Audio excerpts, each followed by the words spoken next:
Mentality বা নিজেদের হাঙ্গারের ভিতরে একটু ঘাটতি থাকে, তাহলে আজকে আমরা এই ম্যাচে একদম হিউমিলেশনের শেষ থাকবে না।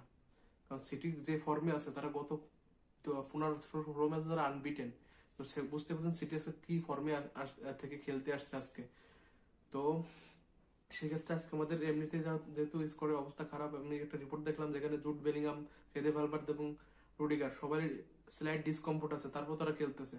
তো যদি আজকে আমরা ভালো মতো ডিফেন্সিভ ভাবে কম্প্যাক্ট ভাবে না খেলতে পারি, টিম হিসেবে না খেলতে পারি, তাহলে আজকে আমাদের কপালে দুঃখের শেষ নাই। আর আজকে অবশ্যই রড্রিগো, ভিনিসিয়াস এবং গঞ্জালো গার্সিয়াকে এক্সট্রা দায়িত্ব নিয়ে খেলতে হবে, তাদের ভালো মতো ফিনিশিং করতে হবে। যেহেতু তাদের হাইট যেমনটা নেই, সেহেতু তাদের ভালো মতো ক্রিয়েটিভ হইতে হবে। আর অবশ্যই সিটি মোটেও সিট ব্যাক করে খেলবে না, অবশ্যই তার অনেক অ্যাটাক থাকবে এবং তাদের টিমটা অনেক গোছালো, তারা খুব কম্প্যাক্ট ডিফেন্সিভ করে। ঠিক আছে, তো সেইখানে এই ক্ষেত্রে যদি আমরা জিততে হয়, অবশ্যই আমাদের খুবই ভালো খেলতে হবে, তা নাহলে কিন্তু আমাদের জেতার কোনো চান্স আমি দেখতেছি না।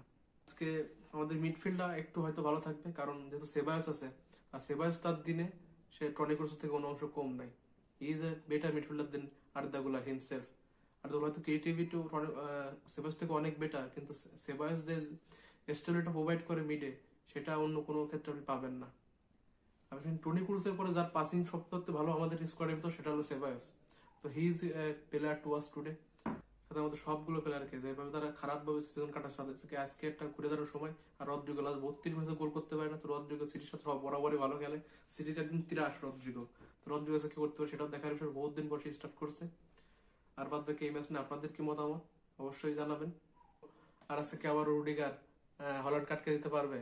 আর এই বর্তমানে রিয়াল মাদ্রিদের যে অবস্থা, এই রিয়াল মাদ্রিদ কি পারবে এই দুর্দান্ত সিটিকে আটকাতে?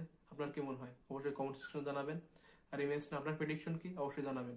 সাথে থাকবেন তো ওসমান বিয়ন্ড।